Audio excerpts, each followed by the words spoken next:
'cause a rose is still a rose.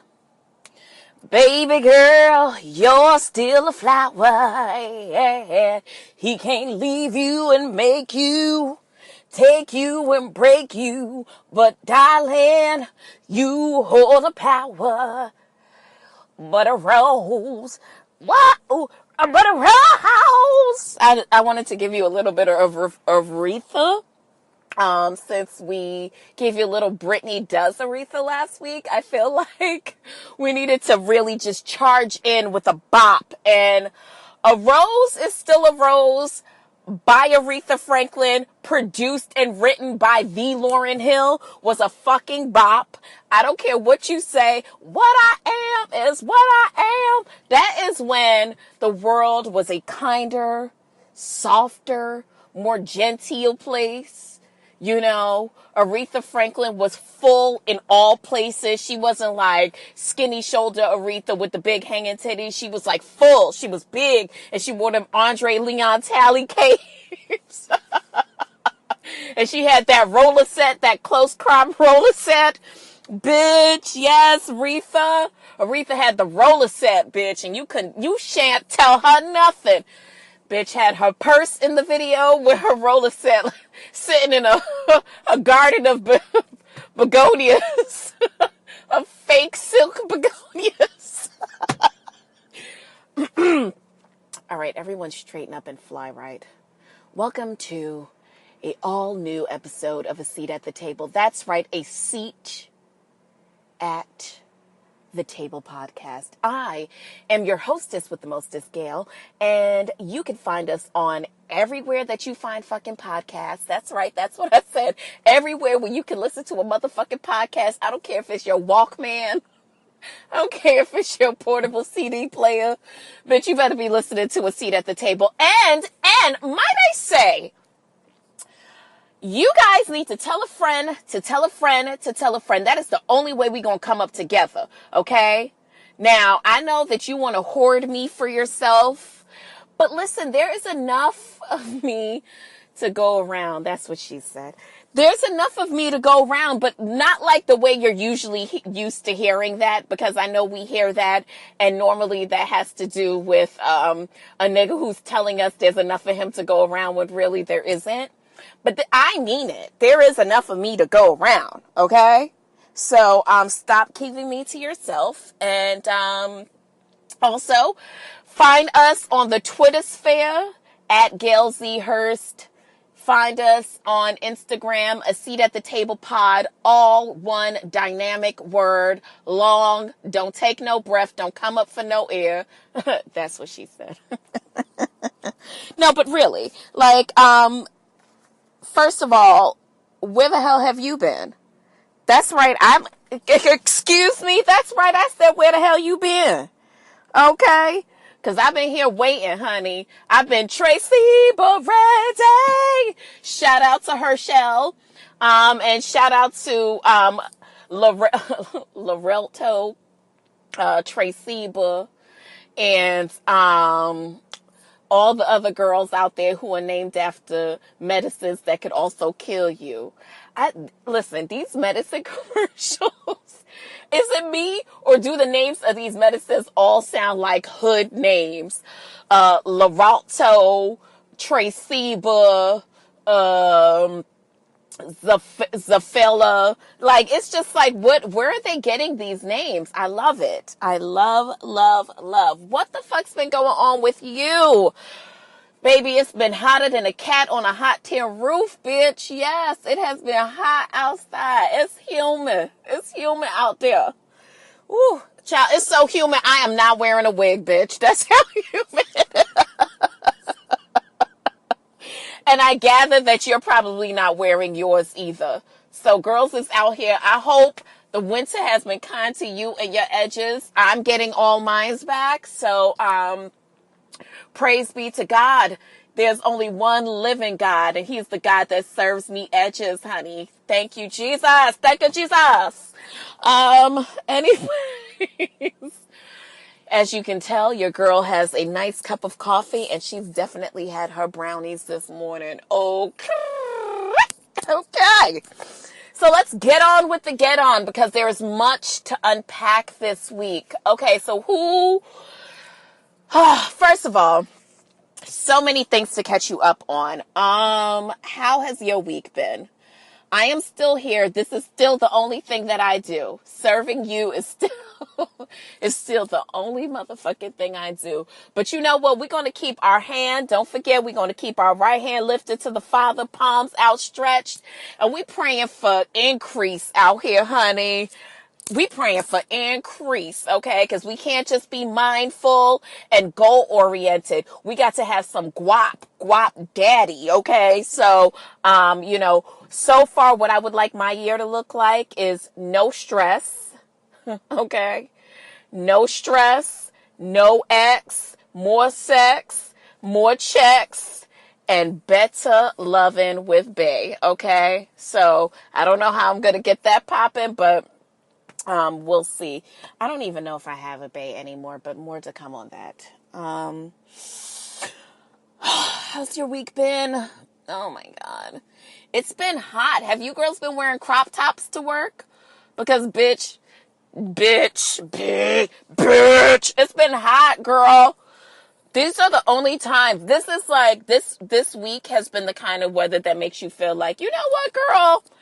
If they love me, they're going to have to see me and see my fibromyalgia, bitch, because I'm not wearing no wig to work today, bitch. Okay.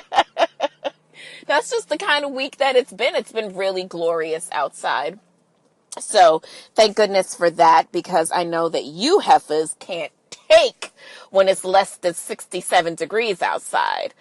But honey, you know what? All things have its due time. So other than wearing your crop tops and going to work wigless, what else has been going on? I found a motherfucking gray hair in my head. Yes, one gray. Now listen, if you know me, then you know my feng shui, okay? I have been dyeing my hair, fried and dyeing this shit since, I don't know, since I was probably in like the 5th grade, so 10, okay? I have been like doing shit for concocting with my hair forever. And so I really don't know, honestly, what the true color of my hair is, because maybe she's born with it, but in my case, this has been Mabel and Lean, okay?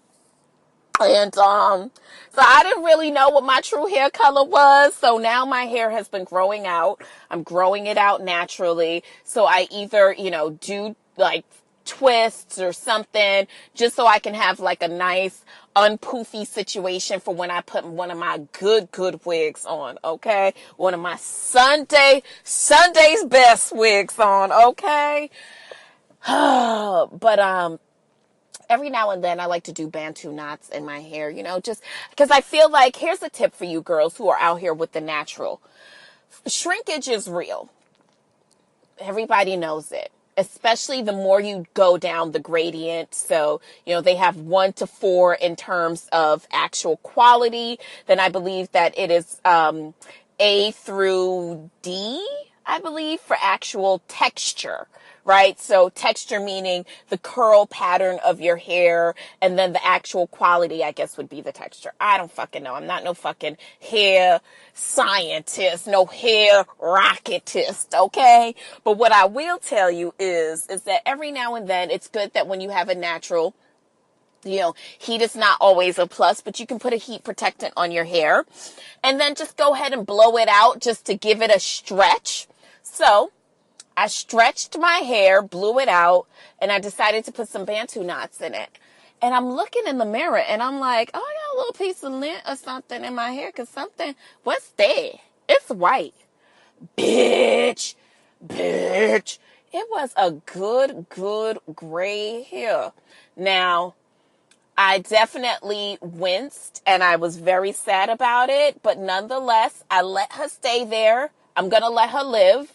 Because when you pull that bitch, when you kill one of them hoes, 10 hoes come to the other one's funeral. So you cannot kill them hoes, okay?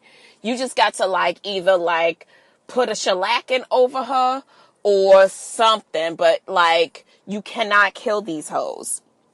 So at any rate, I was very devastated because of that. So, but I'm moving on. I guess it's not a big deal. At my age, I'm 30 something, almost 40. I'm 38. Okay. So like, yes, that's right. I said it. I'm 38. How old are you?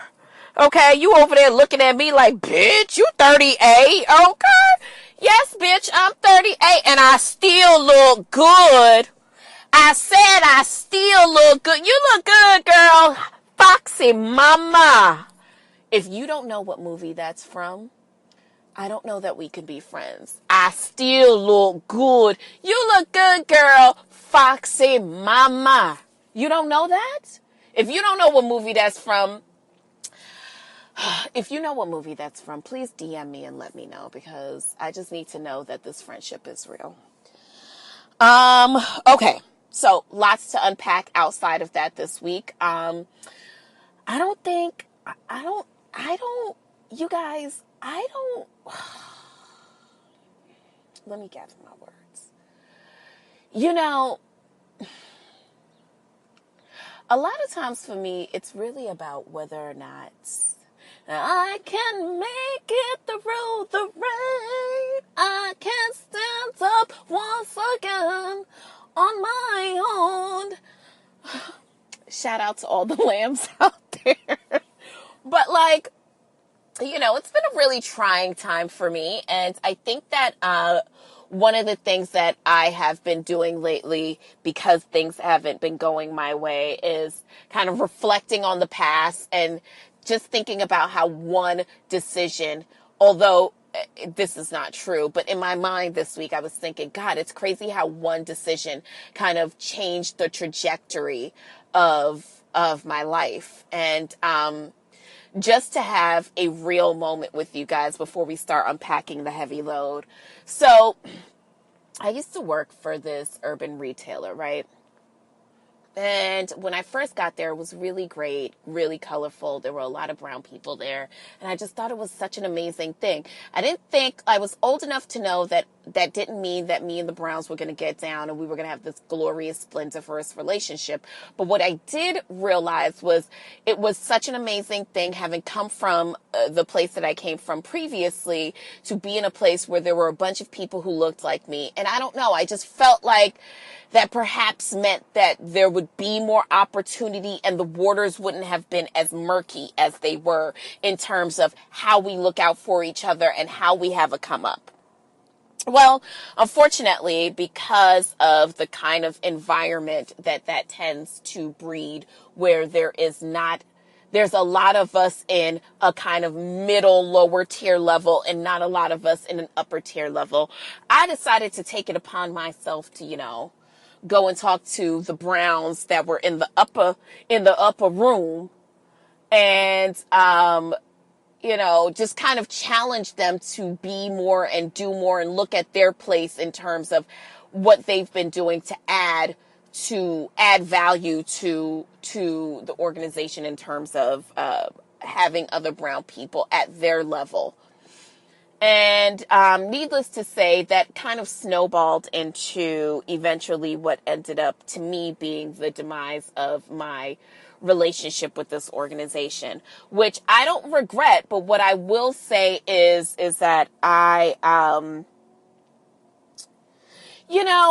have never really been one to shy away for standing up for my rights. Like, I just feel like not just my rights, but other people. I just always have been that type of person. Even when I was a kid, like I never liked to see people being bullied. I always wanted to stand up for the underdog. I mean, I even have a problem with dating the underdog. Like if somebody has like a real story, I'm usually down for the cause.